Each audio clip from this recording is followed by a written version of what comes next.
You're listening to Tatiana is Everyone, an Orphan Black podcast. My name is Chris. And my name is Stephanie.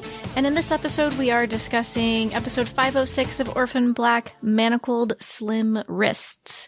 And while we will talk about everything that happened in that episode, there shouldn't be any spoilers for future episodes.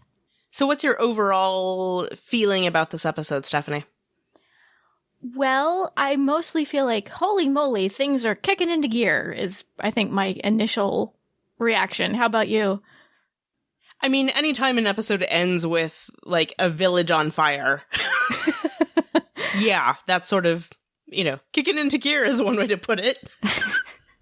Yeah, I thought there was, like, a lot of stuff going on. I kind of can't tell how I feel about the episode as a whole, just because, like, a lot of terrible stuff happened, but also a lot of progress was made, I feel like, plot-wise. Although I feel like maybe I saw some comments on the interwebs that maybe disagree with me. So we're kind of like, what is this episode? Do people not realize that they only have 4 episodes left? Huh, that's curious. But I thought there was, like, a lot of stuff revealed this episode that needed to be revealed, so... Yeah, I agree. That's interesting feedback. Yeah, I have to say that's not my impression of the episode. I agree with you. I feel like we got quite a bit that happened here. And whereas, I made the metaphor previously that the season was feeling a bit like a marathon, this kind of feels like people broke into a sprint at this point. Yes, we got some more clues dropped, I suppose, but I feel like they kickstarted some stuff that's clearly going to get wrapped up in the remainder of this season. So yeah, I don't have that impression, but that's me. Mm-hmm. But I'm with you. I feel like I'm not entirely sure how I feel about the episode as a whole. I feel like I'm still trying to digest it because it was both a lot of stuff happened as well as there was quite a bit of exposition. So I guess they did do a good job balancing those two aspects. Because at this point, we do need some explanation for things, which, like that conversation between PT and Susan when they were talking about their past felt a little awkward, like in the middle of like, oh, okay, let's get through this expositional scene. But it was stuff that kind of needed to be said. Right. Because, I mean, a big part of the plot that they've established for this season is that they were going to explain the origins of Neolution, or at least the current Neolutionist movement, if you will. Yeah, I don't know how you do that without having a fair bit of exposition of specifically Westmoreland and Susan. Westmoreland, who isn't really Westmoreland, but we'll get to that. But one of the big things they did do this episode is they brought Crystal back. And I guess I understand if people are maybe a little annoyed since she's not exactly one of our main clones, but they have been pretty good about using Crystal as a means of furthering the plot, as a means of exposition in a humorous and entertaining way, because Crystal is ridiculous and accidentally finds out stuff all the time, it seems like. I just don't know how she does it, because she's so terrible in so many ways, and yet she manages to get results, right? I was thinking about this earlier, and I feel like it's reminiscent of Allison a little bit, in that they both have good instincts, like the instinct is right, but the conclusions are all wrong. That is a good point. That is a good point. Like in the first season, Allison rightfully was like, somebody is watching me, but then just focuses completely on the wrong person. I feel like Crystal is kind of the same way. Because she's always entertaining, right? And I don't feel like it was that much of the episode, really. Maybe I'm just misremembering. Maybe it's just that it was a decent amount of screen time, but just less dense, whereas all the stuff going on the island was super dense. And I feel like you need that balance. I thought Crystal and her cosmetic storyline was a good balance to the really dense, heavy stuff going on at Revival and P.T. Westmoreland's house. Yes, I concur. And I always love seeing Crystal interacting with Art and Sarah. Like, their dynamic is so amusing to me. It really is, because there's always this tone of sort of flirtation on Crystal's part towards Art. Right? It's not just me, is it? No, she was less flirty with him here, I feel like, than she has been previously, but for sure. That is part of how it's true. How she, what's the word? She uses her wiles, like that's the way she kind of interacts with particularly men, it feels like, is to exploit that side of her personality and her appeal, I suppose. But there's this one scene, and nobody comments on it or anything, but she's very clearly checking him out. And it cracks me up a little bit. I missed that. I need to go back and rewatch. I get it. I missed her checking him out. I need to go back and find that.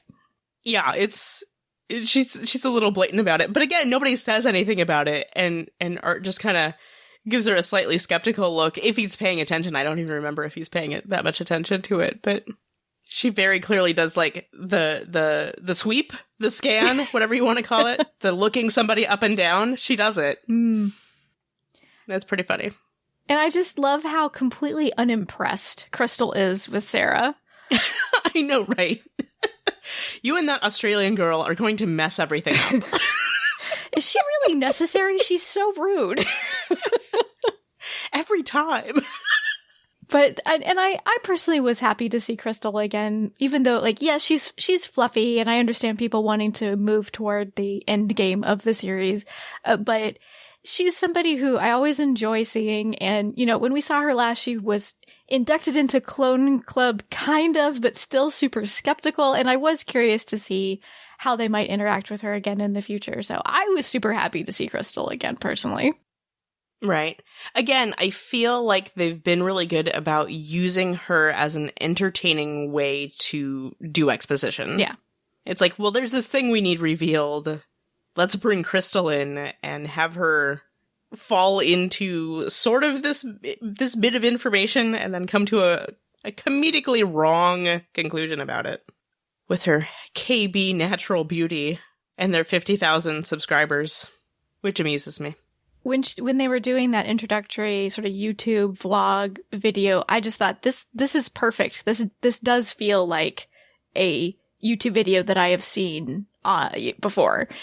I thought they nailed like the tone and the filming style and just how they were interacting with the camera. I thought it was perfect. Do you watch a lot of beauty vlogs? I don't watch a lot of them, but I have seen a few. There were some that I followed for a while where I didn't realize when I first started watching the person that primarily they did beauty videos. Like I found them because they did some weird thing that was outside their usual shtick. But then I realized, oh, this is what they usually do. Okay. You are much more of a YouTube viewer than I am, I think. Yes, this is true. I actually is why I asked. Follow particular vloggers on YouTube, whereas I don't think you do. I don't really know. Now, I'm remembering correctly, right? Bree, who is Crystal's roommate, this is a different person than we saw her talking to at the end of last season, right? When they were... I believe so, yeah. Because I believe that was a blonde woman last time when Crystal was talking to her. Right. So Bree, I thought her interactions with Scott were very amusing and cute. And speaking of Scott and being cute, I thought I really want to just reach through my screen and give him a hug where he talked about, oh, you get used to being ghosted. Like, oh, Scott. I know, me too. Poor Scott. He's so awkward. Scott doesn't deserve that, people. No, but he's so awkward. I know. I love Scott to death, but he's so awkward. I relate, man. I relate. Mm-hmm. And I particularly I found it amusing how Crystal she called Bree like, such a klepto, when I think at least one of the last times we saw Crystal, if not, one of the last times we saw Crystal, she was stealing all of those products from the Brightborn massage area. It's true. So maybe you're not one to talk there, Crystal. But when has that ever stopped her? Mm-hmm. But the stolen goods, that was the thing that they brought Crystal on to reveal to us, is that Dyad bought this cosmetics company for some sort of dermal delivery system. And I think we're left wondering, but why? Because this seems to cause hair loss in Bree. But I feel like that is not Dyad's end goal with whatever they might want to deliver dermally. Right. It seems unlikely. But the whole point, though, being the delivery system rather than this particular version of it, right. I assume. Yes, I agree. Which she finds out by questioning Len, which was hilarious and amazing. And question, did you recognize Len? He looked familiar. Do you know who that is? He looked familiar, but I couldn't tell you who he was. That is Tom Cullen, who is Tatiana Maslany's boyfriend. Oh! That makes me feel slightly better about that scene. I know, right? Because some of it you're like, this feels awkward. And it's like, oh no. They're comfortable with each other. It's okay. Yeah, because there was a lot of grabbing of body parts, and I was just thinking, oh my. Yeah, it gets pretty gropey. And so, unfortunately, I'd figured it out before then. So I felt less weird about it in the moment. But, because yeah, it gets pretty gropey. Which somehow seems fitting with Crystal. Well, this is what we've seen from her before, right? Like, she uses her sexuality and people's being attracted to her advantage, right? Like, this is, it feels appropriate for Crystal. And also her being attracted to them. Yes. Mm-hmm. But I love just how she just would do the opposite of whatever Sarah and Art would tell her to do, and just was terrible at covering up the fact that she was hearing people that Lynn couldn't hear. She was just terrible the entire time, and yet was still successful. And her whole, the constant, thank you, she says to nobody. I will say, though, seemingly to nobody. In the moment where Crystal says her line about, I'm peeing and then I'm going to kick him in the balls, I thought that Art's advice not to kick him in the balls was probably good, but ultimately I was rooting for her when she did, in fact, kick him in the balls. I know, right? It seemed appropriate in the moment. And I love that she also exacted her revenge by rubbing the hair loss cream in his beard. And he was so upset about it.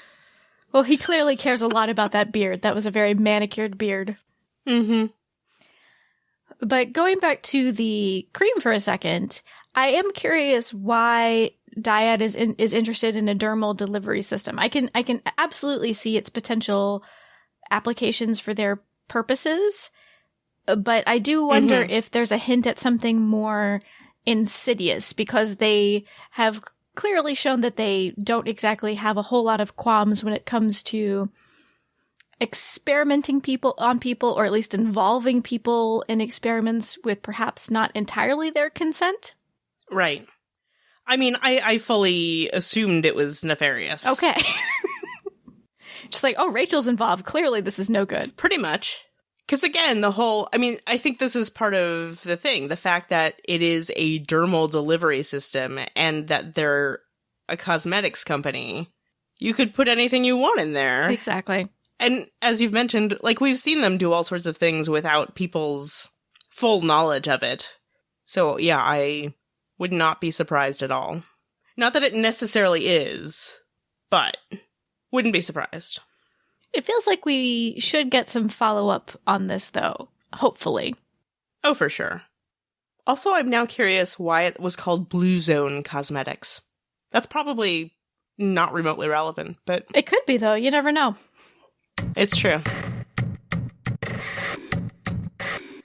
So speaking of Dyad...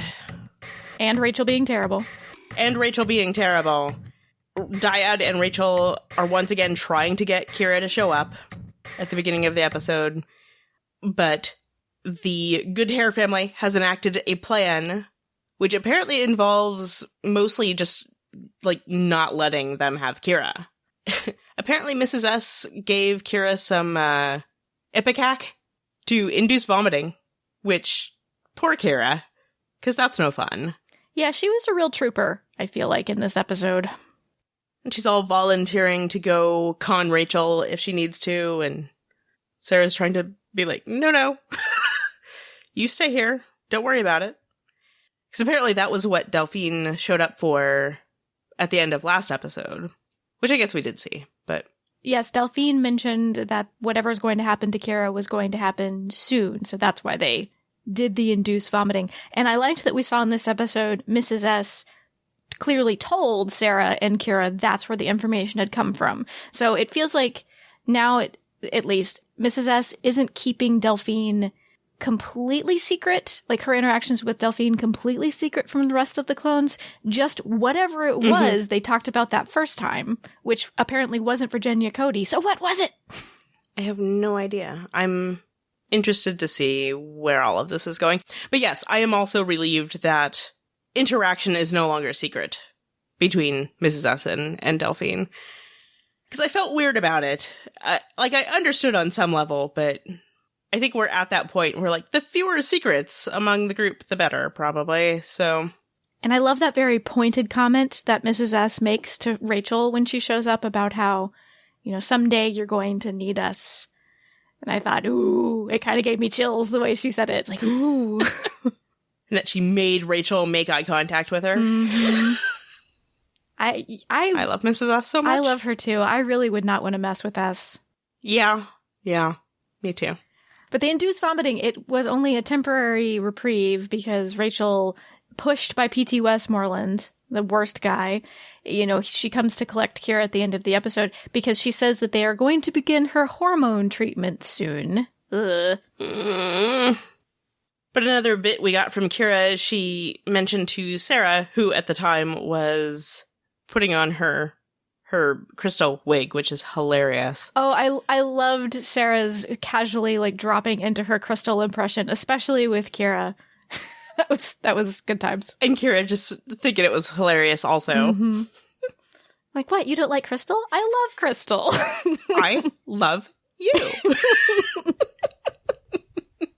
But yes, as that's happening, Kira tells Sarah that she has another code name that she came up with for Neolution Island, which is Wonderland, which I suspect will be important in future episodes. This is the second episode this season where they've left whatever's gone on with Kira very unresolved at the end of the episode, and it makes me anxious, and I don't like it. Which I'm assuming is the point. Yeah. Though I am excited by the idea, I actually am excited by the idea of seeing how Kira is going to deal with Rachel, like how she is going to handle the situation that she's now in, essentially by herself. She doesn't have her protective, you know, Mrs. S or Sarah with her now. And I think this could be a cool moment for Kira as a character. Right. Or as was the case in season 2, Cosima. Yes, good point. We've seen Kira have to deal with being in dyad and being around Rachel before, but at least Cosima did insert herself into that situation, but there's no Cosima there now, so. Before we move on to talking about everything that happened over at Neolution Island, we wanted to mention what's going on our other podcasts at the moment. On our Killjoys podcast, which is called The Quad, we are currently covering Season 3 of Killjoys.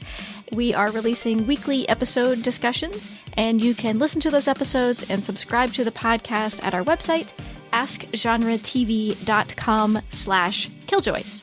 Also, we should mention Killjoys currently airing on Sci-Fi Channel, and you should watch it. It's good. It is good.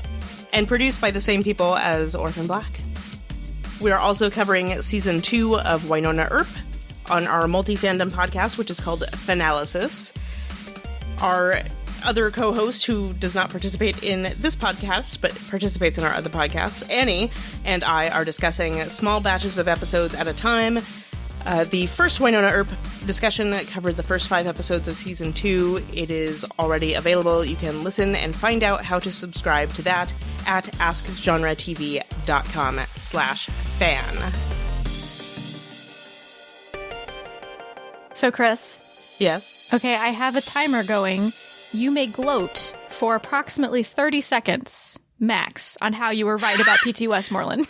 I don't know that it will necessarily take me 30 seconds because I just wanted to be like, ha! Called it! Which I did during the episode and did, like, touchdown arms and, yes, because I called it. Because Susan called him John.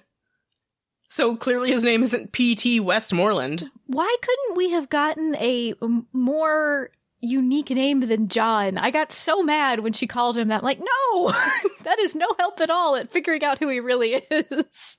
No, but to me this is kind of perfect, right? Because he's some average guy? dude with a random average name who turned himself into Percival to make himself feel important. And I'm like, no, this sounds about right to me. No offense to anybody named John. I have no problem with the name John, but it's a common name. Absolutely. Absolutely. And it feels like pretty much every TV show at some point has a character named John on it, right?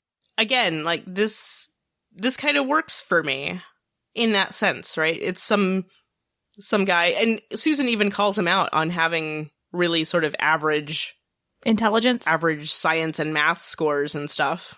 Yeah, I think she just emphasized his mediocrity, perhaps. Well, mediocrity might be a little harsh, but he was not particularly brilliant when it came to science and such. But what he did have going for him was like a compelling personality, and he had money. So again, to my gloating, he's a con man who's turned himself into a cult leader, is basically what it is. Which I've been saying, and they confirmed this episode, so thank you. I've been saying this for a month.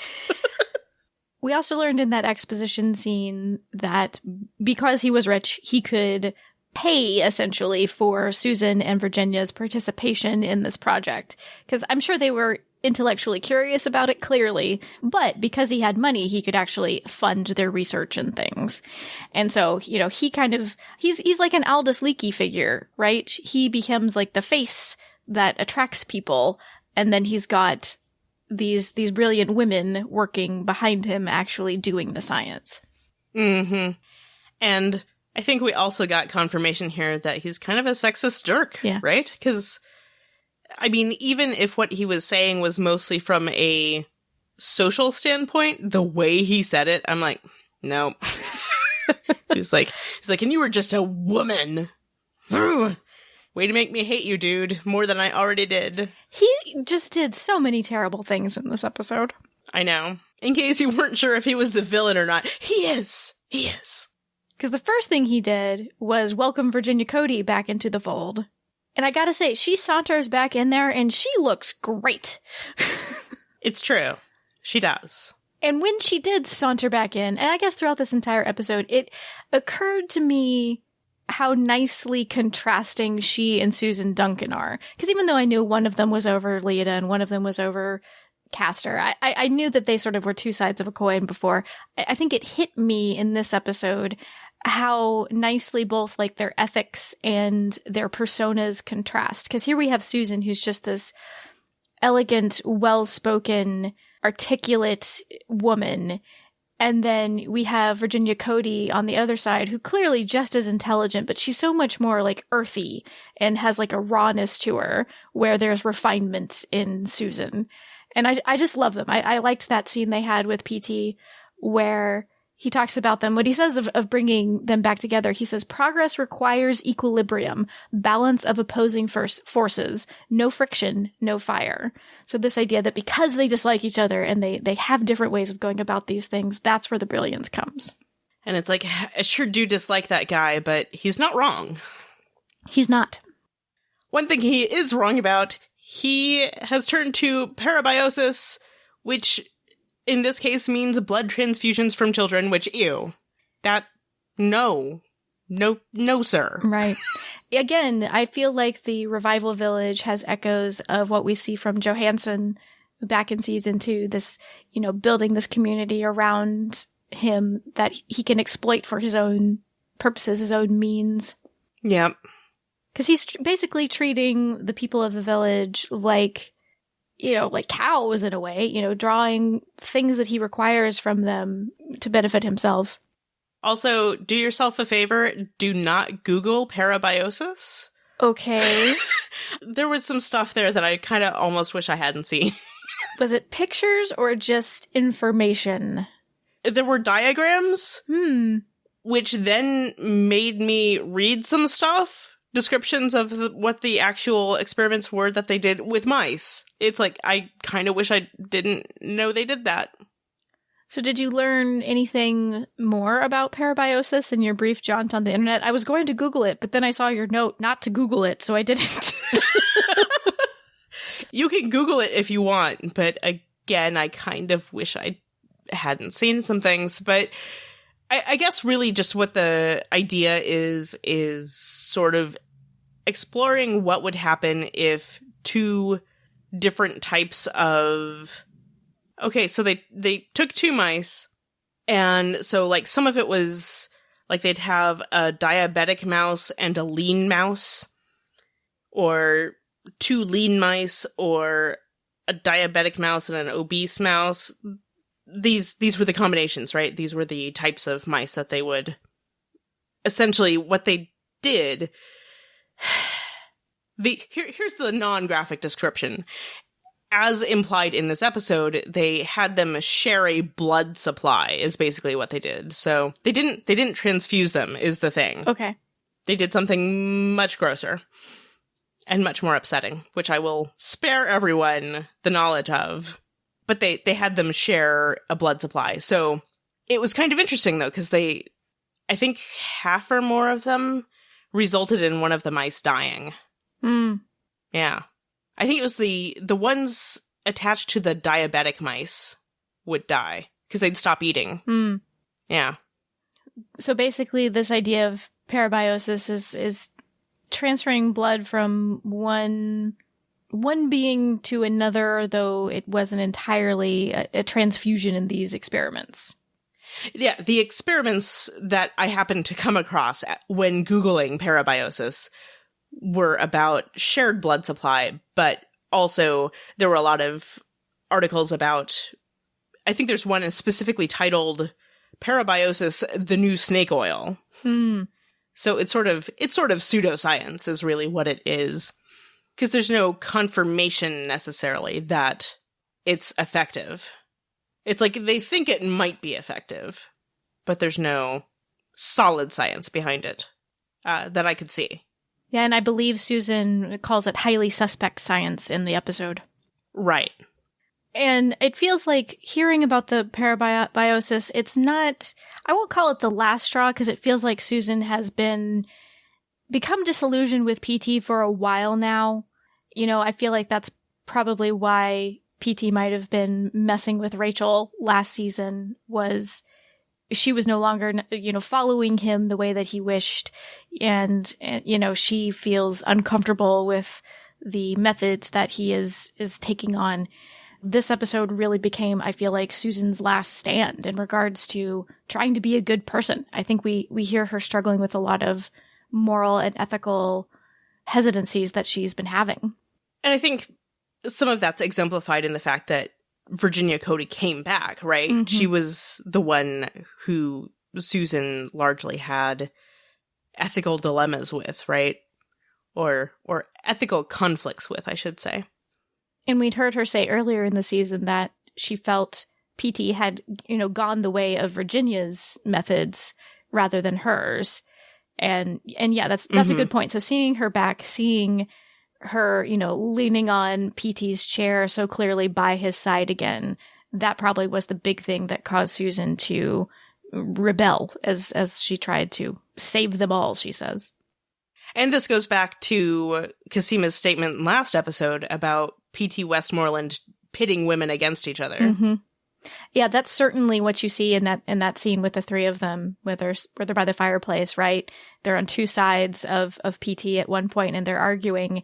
And I noticed when I rewatched that scene, he just has this self-satisfied look on his face. And I just wanted to reach through the screen and smack him. That dude's terrible. But Susan's conversations with Ira, I thought she expressed some really personal stuff. Ira tries to assure her that she's not a murderer, and she says that she's everything but. And while I think we have heard Susan express some regret before, that felt like the closest she had come to admitting that she perhaps had done something wrong. One kind of wonders what prompted this. Do we think it's that she's been spending more time with Casima and Rachel? Or the fact that she's actually in Revival now, surrounded by the subjects of these experiments and whatnot? The confrontation between her and Rachel probably didn't help things any, to have your daughter stab you. Well, sure. Because even though she's agreed to stay and help and work with PT earlier this season, she made it clear to Ira that she was staying to keep her hand on the rudder toward doing the right thing. And I get the sense that perhaps this is something that she's struggled with for a while now, and why PT wanted to unseat Susan from the head of Neolution, as we see happens in season 4 when Rachel replaces her. But Susan says, I sacrificed everything for Neolution, people I loved, even my own soul. But now, Ira, it is time to bring it all down. So poetic, Susan. I know. This is a very poetic episode. It's true. Speaking of... Well, we get to that scene where she tries to... Her attempt to save them all is to kill PT, which I kind of wonder what her plan was with Virginia Cody, because she still would have been a difficult person to deal with. She clearly could have taken up the reins of the less ethical side of science. I mean, as Cosima says, she calls them all too insane. I kind of agree. Susan kind of seems like the best of not a great group, but still not great. However, so Susan tries to kill PT. I suppose she definitely puts morphine in the IV. I don't know what else she might have put that was on the tray, though. Right. Yeah, that was the thing. I think the only one that we could clearly see the label on was the morphine, so. Mm-hmm. So that's the one they wanted us to know about. Yeah. And manages to get some of that deadly cocktail to PT, and he's getting a little drowsy, and they have this exchange in which they quote a poem by Wordsworth, lines written in early spring. And because I'm me, I decided to look it up. And at least the version that I found online, it seems like maybe they said the poem kind of not in its original order. I could be wrong. It could be his different versions, or the poem was not correctly transcribed online. I'm not sure. I'm not an expert in Wordsworth. But this is in fact what Susan said, and I understand why she said it in this order. It is a lot more dramatic. Susan says, to her fair works did nature link this human soul that through me ran. If this belief from heaven be sent, if such be nature's holy plan, and much it grieved my heart to think what man has made of man. That is pretty dramatic. It is. But I think appropriate for Susan's seeming realization in this episode, where what she has done is weighing upon her so heavily. Right, and here we've got the mention of the human soul again. Mm-hmm. She'd expressed concern that she'd... sacrificed her own soul. Sacrificed her soul, yeah. And quoting this is, it talks a lot about nature here in these lines that she's quoting. And nature's holy plan, this idea that there is something outside of human control, is in contrast to what these three scientists have been trying to do their entire life. Or at least that's how I am reading it. One could argue about the aspects of nature, etc. But I feel like that's probably why they selected these lines in particular. Mm-hmm. So how did you feel when they revealed that Susan had been killed instead of PT? See, this is one thing the show does really well, right? Susan, last season, pretty villainous, right? Yeah. This season, they've introduced somebody worse, which helped them redeem Susan a little bit. And also, I mean, we had the comeuppance scene at the end of last season where Rachel stabs her. So they worked a little bit to redeem Susan a little bit. So I was actually pretty sad when they revealed that Susan had been killed. Me too. It was definitely an emotional moment for me. Like I remember, putting my hand to my mouth and sort of like surprise and sadness that she had been killed. And again, like I still don't think she was a great person. Definitely the best of a terrible lot. But for sure, they were able to have her redeem herself in some ways so that you would be, or maybe not all people, but a lot of people would be emotionally affected by her passing. Well, and I think a lot of it too was this season, but especially this episode, they really showed that she'd changed her mind some. And very specifically was trying to help Cosima escape because she was like, this isn't right. We need to do something about this, which fits in with, the show, right? These are our protagonists. This is something that needs to be stopped. So by bringing her in that way, that sort of emphasizes the actual sadness of her passing. And she's always been more on the clone side than many of our more villainous figures. Even when they first introduced her, they showed very clearly she knew stuff about them.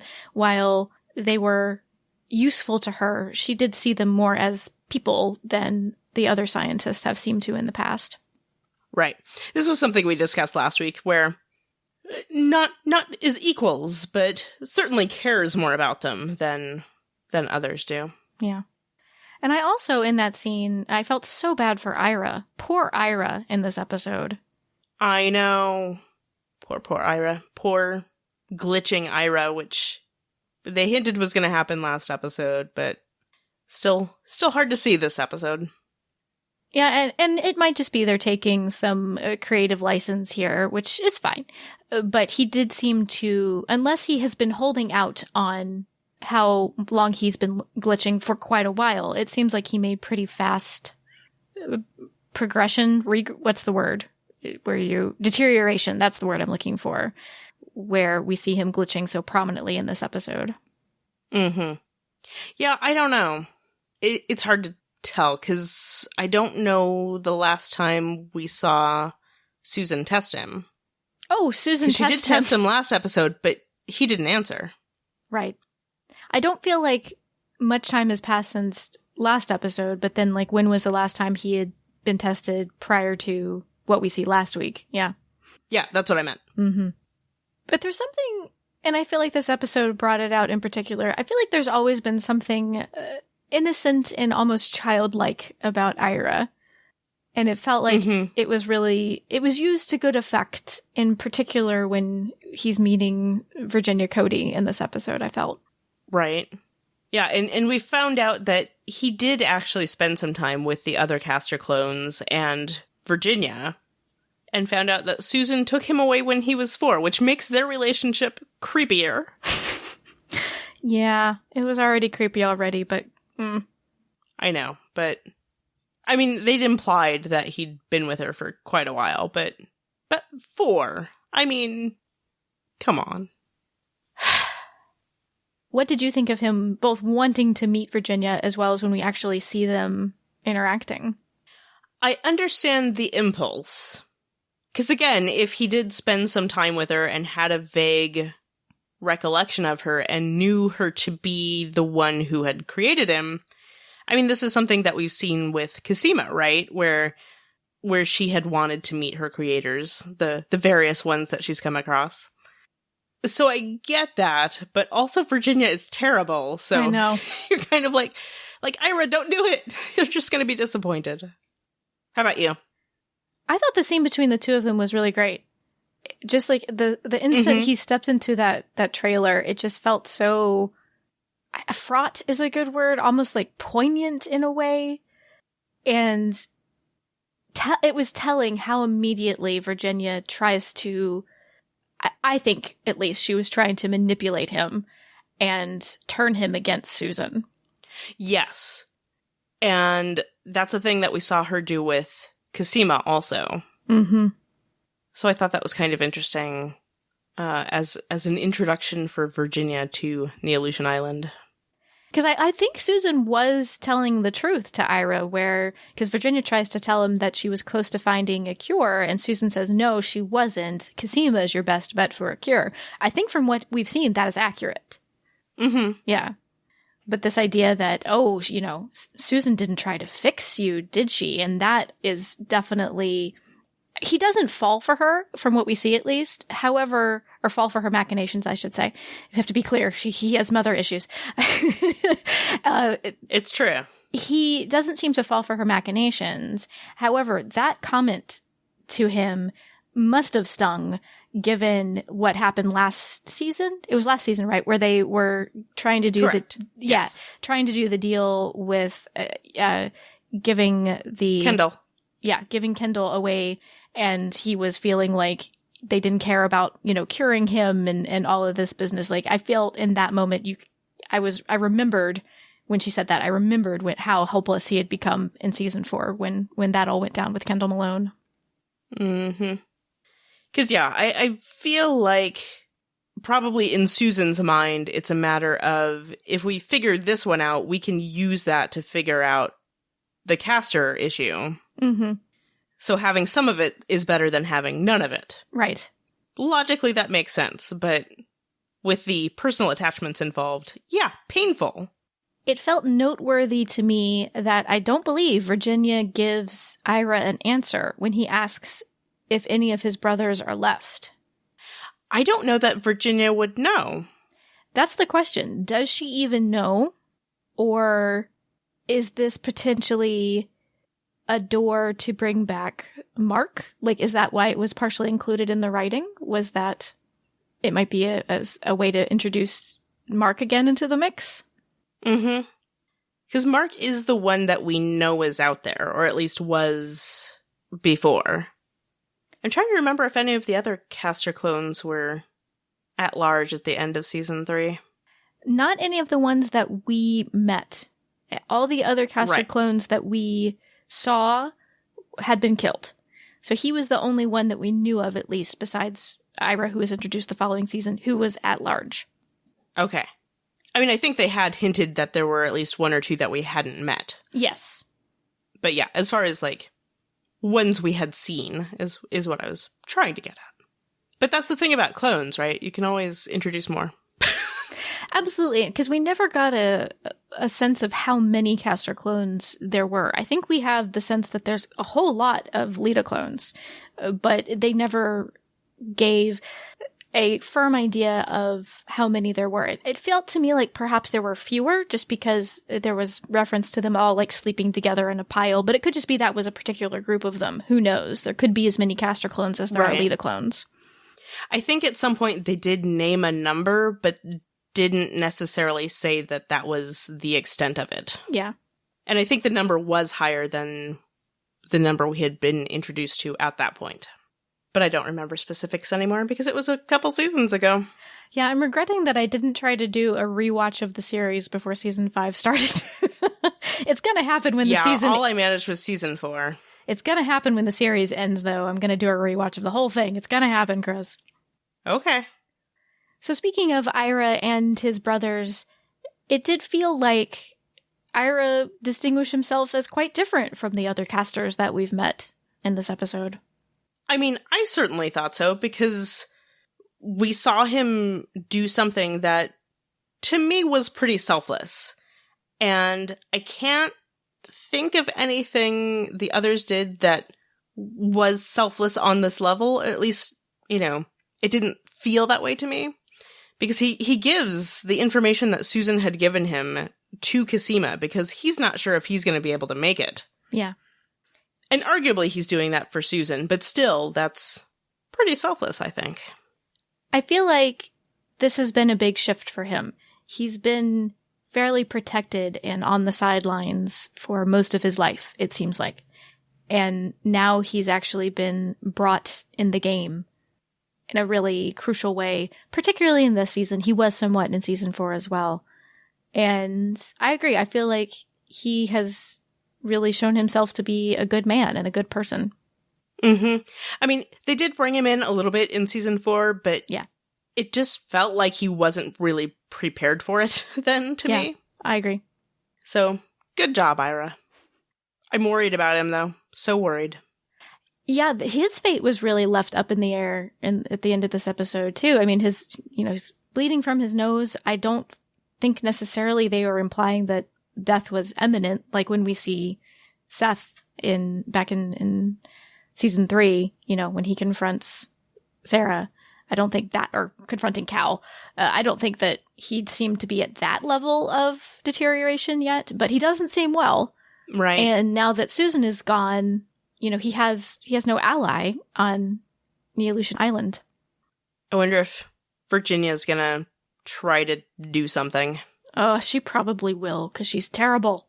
Probably. Poor Ira. I must say, though, I felt a little silly in the scene where Ira comes to free Cosima and try to recruit Mud, because he just, like, walks up and unlocks her gate. I'm like, oh, yeah. He could have done that earlier, maybe. But for some reason, it just didn't occur to me that somebody could let Cosima out, like, that he would have the freedom to do that, if that makes any sense. Mm-hmm. Well, but I don't know that there was the impetus to do that before, necessarily. Yeah.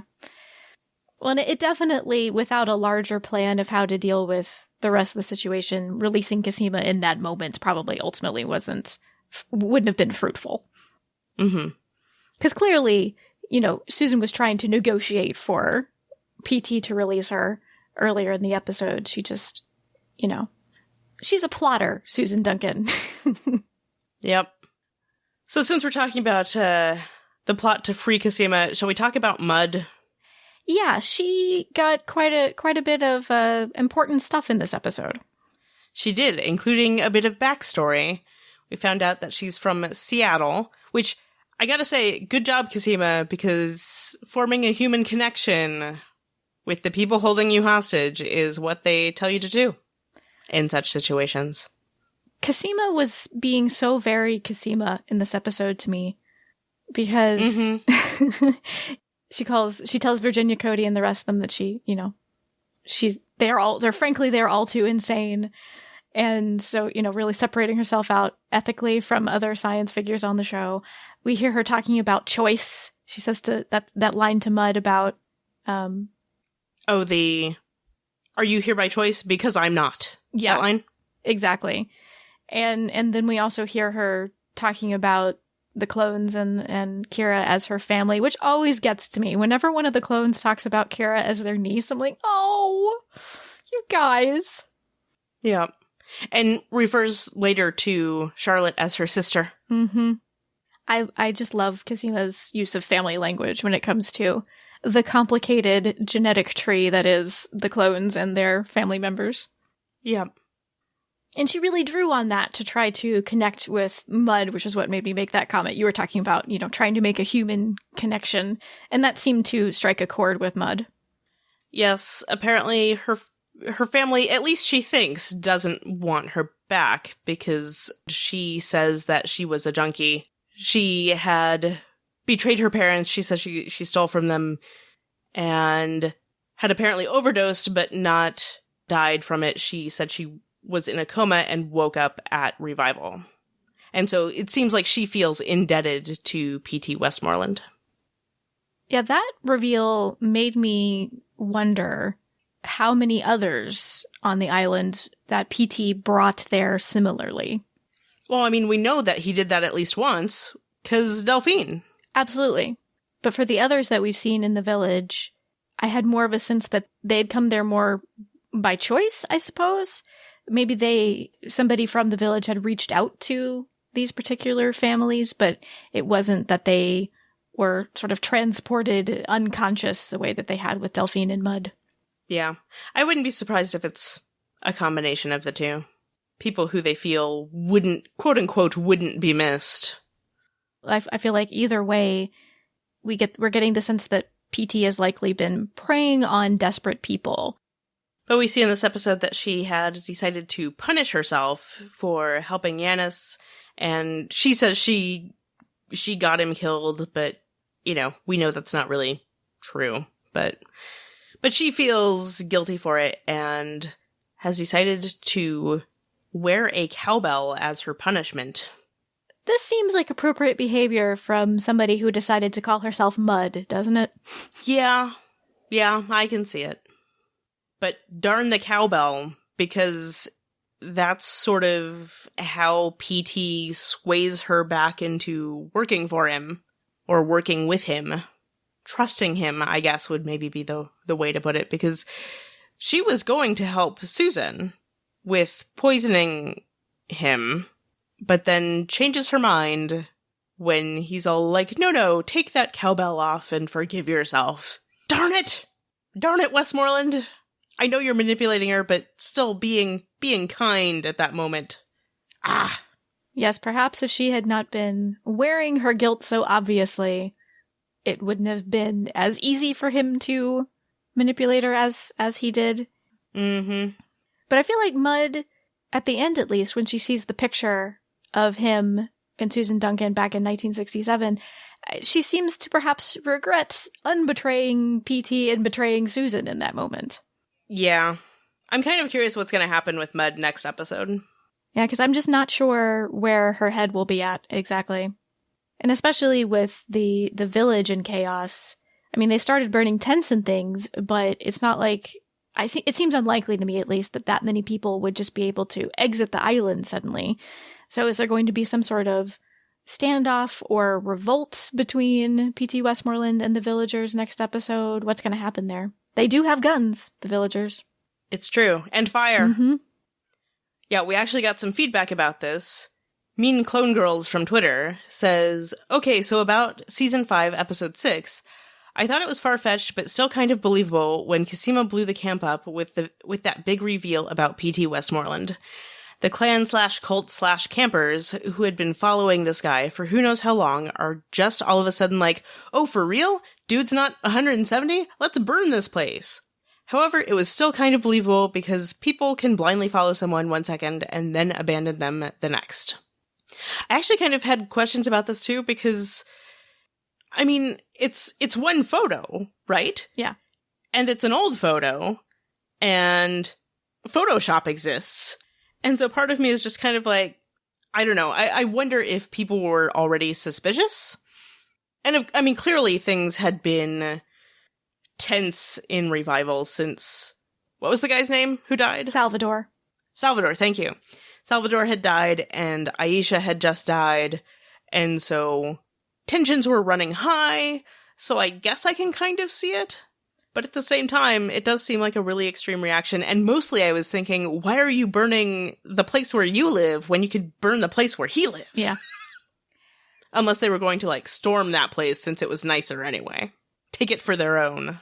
I do feel like that particular plotline could have used a little bit more room to breathe in some previous episodes, because I think we needed to see longer that tensions existed between the villagers and P.T. Westmoreland. Because while they do try to ramp up that tension in this episode for sure, it felt rushed to me. So when he does have that so immediate reaction to the photograph, which is not the greatest proof, as you point out, I didn't wholly buy it in the moment.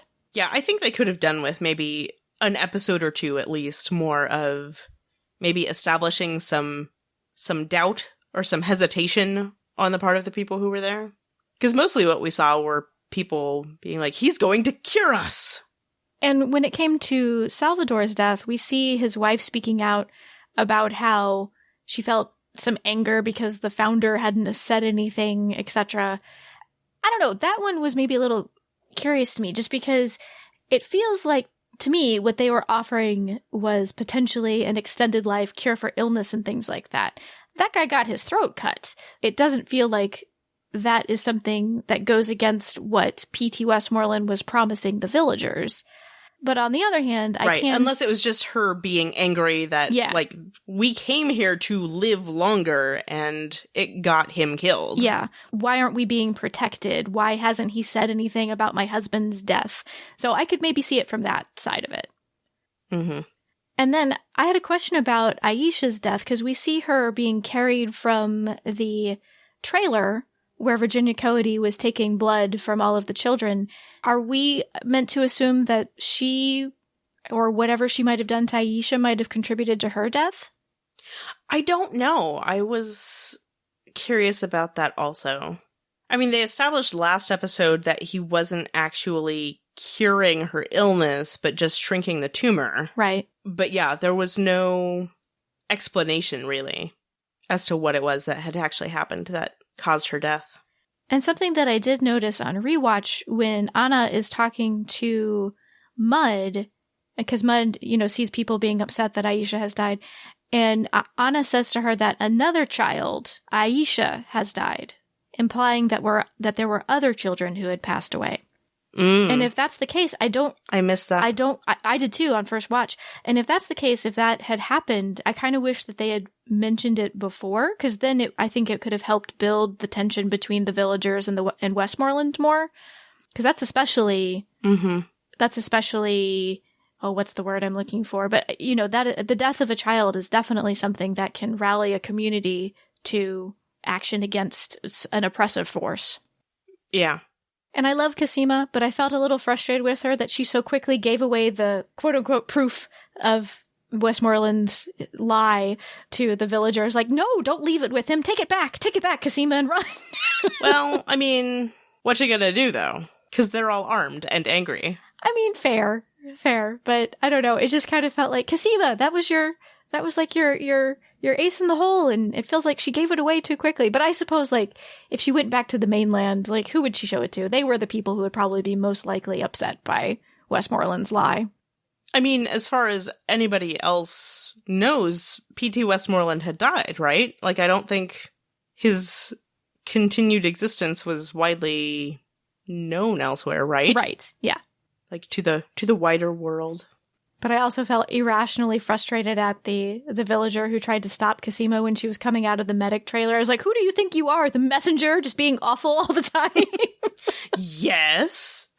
But then I start to thinking, it feels like he should be the one who's bothering Cosima. Where is that guy this week? That's a good question. Where is the messenger? We saw him last week because he was in the house when Giannis broke in. But he wasn't there this week. It did feel like he should have been around, though, when the villagers were getting angry, trying to calm them down, because he clearly is an ally of Westmoreland's. Right. I'm going to assume he was in the house. Sounds good to me. I don't know. It does seem like he'd go be nosy and interfere when the village started burning, but whatever. Maybe we'll get that explained next week. But thank goodness Cosima managed to get her treatment back. She coughed again in this episode. It's like, And I feel fairly confident that Cosima and Charlotte managed to escape. I'm just hoping that we won't see next week where somebody, I don't know, Rachel's goons, I don't know, find them and bring them back. No. Come on, Stephanie. Don't do that to me. I'm sorry. I like to prepare myself for the worst. Because last time a clone made it to that boathouse, you know, Sarah got hauled back. I know. But they made it to the boat, and they were leaving. Mm-hmm. And with Cosima's reassurances about her knowledge of boats. Her nautical skills, yes. And she had oars, so I'm feeling hopeful about them. I'm hoping they'll make it. One final thing that struck me this week when Virginia reappeared is that we now have 3 characters who are Neolution / dyad associated, and round necklaces seem to be a thing for them. Because Virginia was wearing a large round pendant in this episode. We've seen Rachel several episodes now wear what looks like a watch to me around her neck. And that first appeared back in episode 1 of this season. And then we have Mr. Frontenac, who it's a much smaller pendant, but he also wears a round pendant necklace. And then I realized, oh yeah, the messenger also wears necklaces. I can't recall if he has one that has a round pendant, but he does wear a necklace. It may mean nothing, but it did strike me. I doubt it means nothing. I just don't know that we'll necessarily find out what it does mean. I am perfectly willing to admit that, yeah. Okay. So we got some feedback from our last discussion about Marion Bowles. Annette said, I just wanted to let you know that I agree Marion Bowles is probably Deep Throat. On MK's chart, Marion was marked as deceased. In the recently released book, The DNA of Orphan Black, there is a clone relationships chart. Marion Bowles is not listed as deceased on this chart. I, too, need closure on her character. Fred sent an email saying that she was not mentioned as dead on her dyad personnel file, which MK had discovered, whereas Dr. Leakey and Dr. Nealon are. Though that does beg the question, if these personnel files that MK found listed Marion Bowles as not dead, why was she then listed as dead on her chart? Is there more information MK had that we do not? However, I'm all for believing that Marion Bowles might be alive, could be Deep Throat, and we might get closure on her character. Well, and let us remember that Dr. Leakey, they didn't actually know had died.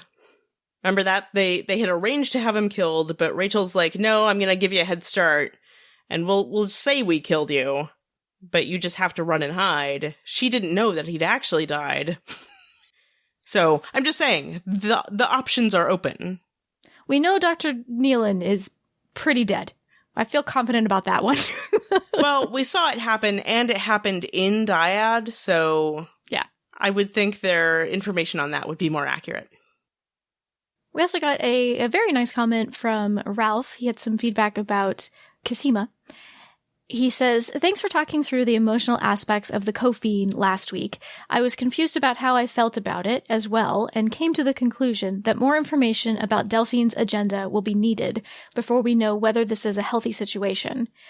It did remind me of some comments that Tatiana made on the Unqualified podcast last year about one-sided relationships she's experienced, so I expect that more clarity is ahead. The most interesting thing I noticed on the rewatch was Cosima's bedside manner with Aisha, which is similar to her approach to Kendall Malone. She was very clear about the patient's agency through the conversation and worked to be clear with them. It's not clear to me whether Cosima has medical education in her background, as Delphine clearly does, but Cosima clearly has a different approach than the other medical professionals in the show display. It was good to see PT acknowledge that aspect of Cosima's approach. I agree. That's something, like we mentioned earlier, that's something I've always liked about Cosima's character, and something she's done consistently throughout the series, is emphasize agency, especially the agency of people in, medical environments. And I've always really liked that about Cosima. Mm-hmm. It's clearly a big theme of the series. We would love to hear your thoughts about this episode. You can send them to us in a variety of ways. You can email us, feedback@tatianaiseveryone.com. You can send us a voice message. We love getting those in a couple of ways. You can call our listener voicemail line at 972-514-7223, or you can record a voice memo on your smartphone and email it to us. You can find us on Twitter at TIE Podcast, and we are also on Facebook.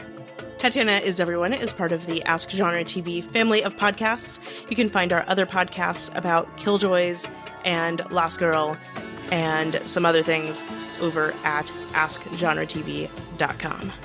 This week, Lynn's well-manicured beard was played by Tatiana Maslany. Thanks for listening.